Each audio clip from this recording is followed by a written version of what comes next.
ৰাষ্ট্ৰীয় পৰ্যায়ত সত্ৰীয়া নৃত্যত 6টাকৈ পদক আজৰি আনিছে কণমানি কন্যাই। নাম প্ৰেৰণা দাস। ফহুৰাবাৰী প্ৰাথমিক বিদ্যালয় নামৰ এখন চৰকাৰী বিদ্যালয়ৰ 5ম শ্ৰেণীৰ ছাত্ৰী।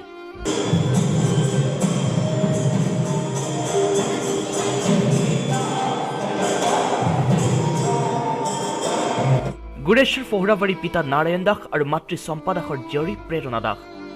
প্ৰেৰণা দাস, মই শংকৰ মন্দিৰত নাচোঁ।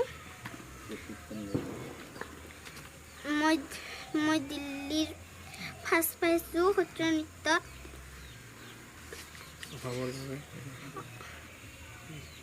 মই আৰু ক'ৰবাত যাম বুলি ভাবিছিলোঁ। গুৰেশ্বৰৰ মণিকাঞ্চন সংগীত বিদ্যাপীঠ শ্ৰীমন্ত শংকৰদেৱ সত্ৰত সত্ৰীয়া নৃত্যৰ প্ৰশিক্ষণ লৈ আছে। আৰ্থিক দুৰৱস্থাৰ বাবে বহু প্ৰতিযোগিতাত অংশ ল'ব পৰা নাই প্ৰেৰণাই। দিল্লীত দুবাৰকৈ ৰাষ্ট্ৰীয় নাট্য ও নৃত্য মহোৎসৱ অংশ লৈ 2টা আৰু উৰিষ্যাত সদৌ ভাৰত বহুভাষিক শিশু যুৱ আৰু মহিলা খেল নৃত্য সংগীত প্ৰতিযোগিতাত 1টা সন্মানেৰে অসমলৈ সুনাম কঢ়িয়াই আনিছে। তদুপৰি গুৱাহাটীত অনুষ্ঠিত সদৌ ভাৰত বহুভাষিক নাট আৰু নৃত্য প্ৰতিযোগিতা 2টা আৰু গুৰেশ্বৰত অনুষ্ঠিত তক্ষশিলা অসমৰ সদৌ ভাৰত বহুভাষিক নাটক লোকনৃত্য সত্ৰীয়া নৃত্য প্ৰতিযোগিতাত 1টা সন্মান আজৰি আনিবলৈ সক্ষম হৈছে। নৃত্যশ্ৰী দুলাল ডেকাৰ ওচৰত প্ৰশিক্ষণ লৈ থকা প্ৰেৰণাই মুম্বাইত হ'বলগীয়া প্ৰতিযোগিতাত অংশ ল'ব পাৰিবনে নাই তাক লৈ চিন্তিত হৈ পৰিছে পিতৃ মাতৃয়ে। আমি মানে এই ছোৱালীজনীক বহুত কষ্ট কৰি তাৰমানে এই হেৰিত দিয়া হৈছিল সত্ৰীয়া নৃত্যত। যোৱা 10 তাৰিখে গ'ল নৱেম্বৰৰ আগ্ৰাত। তাত তাই সত্ৰীয়া নৃত্যত ফাৰ্ষ্ট শ্ৰেষ্ঠ বঁটা লাভ কৰিছে।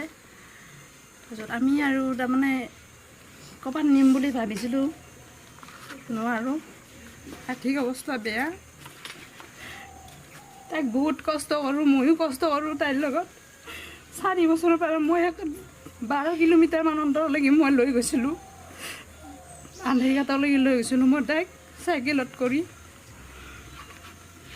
তাৰপিছত তাইক গালি খপনি বহুত পাৰোঁ মই, প্ৰেক্টিছ নকৰিলে।